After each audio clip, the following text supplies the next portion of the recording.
السلام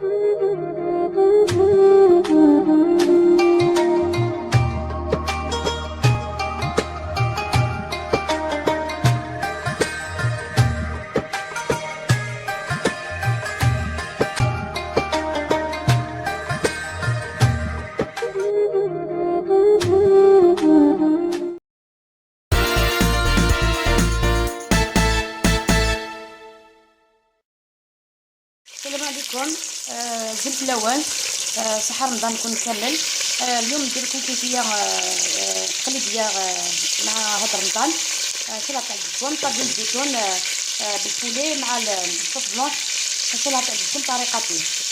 درت شويه السمن مع شويه زيت، خليت البولي تاعي هكذا تحمر ليه، نزيد له ملح شويه برك خاطر الزيتون ديجا مالح. ندير له شويه فلفل حل هكذا. نزيد عندي هنا توابل سبيسيالمون طاجين الزيتون، راهم موجودين في السوق، شريتهم بالميزان. فوالا هكذا نقليوهم هكذا مع بعض. نزيد البصله كبيره هكذا، ربيتها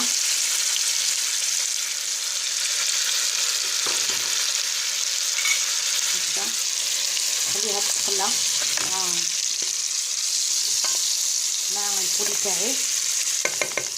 نخليوهم كاع يتقلاو باش تدي البنه تاع البصل. بعد نوليو ارجع البولي ندير له واحد البصليه هذه صلصه كل فنانيه نويا الزبنيه. وبعد نقدر نكمل غوصتنا. هاي درت لاكاروت الداخل، خليت البولي مع البولي تقلى، زدت لاكاروت راني غاسله زرود دياليا. هذا اللي نجمع لاكاروت هكايا لا فورميه، ندير شي طوح في لا غونديل. تنجا نروي هكايا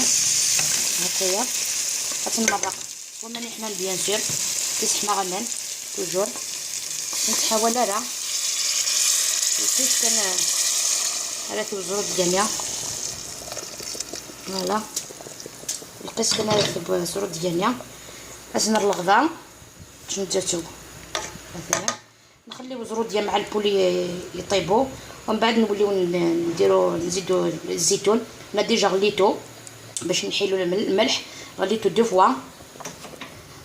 نخليوها تطيب بعد نوليو نكملو الكيفيه. ولا طاجين الزيتون تاعي وجد.